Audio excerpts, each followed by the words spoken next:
Оризопроизводителите должни до шија. Направените трошоци за оризните ниви не можат да си ги платат. Се она што досега вложиле нема како да го покријат, а камоли да заработат, зашто штетата оваа сезона им е огромна. Се постои спаѓа штета на овај начин. Не.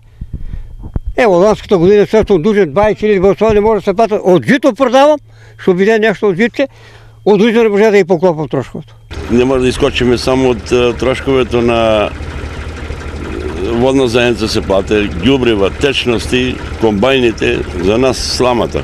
Разочараноста кај производителите е резултат на катастрофално лошите приноси и оваа година. По 10 вреќи највеќе од декар. Тоа е 400-500 кг преку сила. Нема ни толку, не са сите ниви. Ако са 3 хектар, 1 хектар тако да е убави, двата не се убави. Секаде е така. Има некои што не са жнани. Само прос, нема што да ги жне, нема ќаршови кал. По 50 вреќи од декар, а што навидел пред 50 години 20 од декар, а сега па по тоа цените. 50 вреќи по декар. А некаде па дури ни толку нема. Дополнително во вода пропаднаа и сите надежи и ветувања за подобра откупна цена.